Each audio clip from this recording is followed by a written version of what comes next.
Muy buenas tardes, compañeros. Mi nombre es Dayan Adolfo Camargo Rivera. En esta ocasión vamos a hablar sobre qué es la NTC 1000.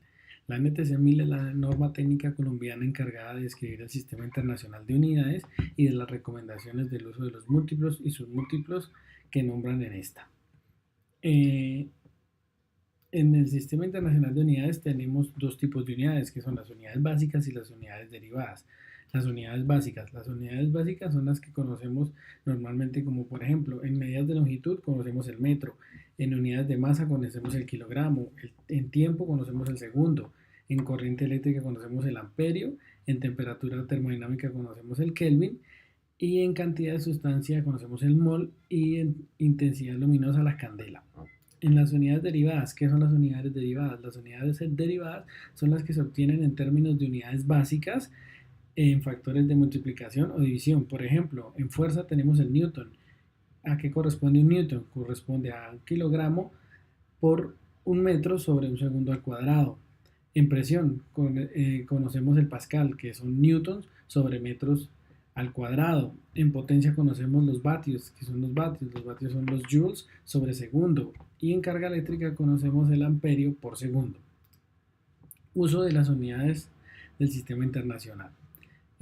Conocemos en este aspecto nos vamos a extender un poquito para poder explicar porque es la parte en donde más la gente se confunde. Entonces, ¿a qué nos referimos ahí? A que digamos, por ejemplo, tenemos los múltiplos y tenemos los submúltiplos. Cuando hablamos de múltiplos, hablamos de 10 a la 3 que corresponde al prefijo kilo, hablamos de 10 a la 6 que tiene su prefijo mega y 10 a la 9 que su prefijo es tera. En submúltiplos tenemos 10 a la menos 3 que corresponde a mili, 10 a la menos 6 que corresponde a micro y 10 a la menos 9 que corresponde a nano. ¿Qué es lo que pasa? Que en este tipo de unidades la gente tiende a complicarse. Aquí nombramos las más importantes, pero ¿por qué tienden a complicarse? Porque muchas veces la gente no sabe cómo interpretar o cómo nombrarlas. Entonces la gente se puede confundir hablando de 10 a la 3 mega, no sé qué, meganewtons, por ejemplo. Entonces pues estamos mal porque tenemos que tener muy en claro cómo funcionan estos. Hay unas unidades que no pertenecen al sistema y las cuales no, o sea, no pertenecen al sistema, pero se adoptan porque el Comité de Pesas y Medidas ha considerado que deben estar ahí porque son muy utilizadas y no se pueden sacar así porque sí. Entonces, por ejemplo, en el tiempo, en las unidades de tiempo tenemos lo que son el minuto, hora y el día, las cuales no están representadas o no están especificadas ahí. En volumen tenemos la más importante sobre volumen, que es el litro. En masa tenemos la tonelada métrica, que es 10 a la 3 kilos. Y en energía hay una muy especial que es el electronvoltio, que corresponde a 1 por 10 a la 6 a la menos 19 julios. En múltiplos y submúltiplos tenemos también que tener en cuenta las unidades como son los kilómetros, los centímetros y los milímetros. En área tenemos los kilómetros cuadrados, los centímetros cuadrados. En volumen tenemos los decímetros cúbicos, que su equivalencia o una unidad que utilizamos mucho es el litro.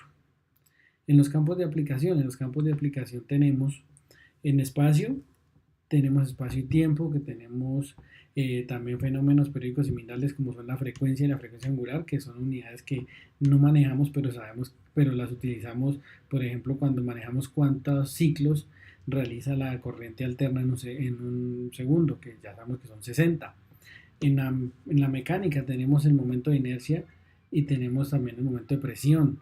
En la acústica tenemos la longitud de onda. En la química física tenemos la masa molar que se representa en kilogramo mol. Como vemos, hay muchas unidades, hay mucho tema en este campo que abarcar. Es un tema extenso, pero a lo que yo me refiero y a lo que quería explicarles es que es un tema muy sencillo y es fácil de entender. Tenemos que tener muy en cuenta los múltiplos, los submúltiplos y todas las unidades a las que podemos dar aplicación. Entonces, ¿a qué me refiero con esto? A que, por ejemplo, es algo que nosotros tenemos que vivir a diario y a cada momento interactuar con ellas, pero tenemos que saber medirlas y saber aplicarlas porque es nuestro punto de referencia para dar una medida sobre algo. Muchas gracias, espero que les haya gustado y que tengan buen día.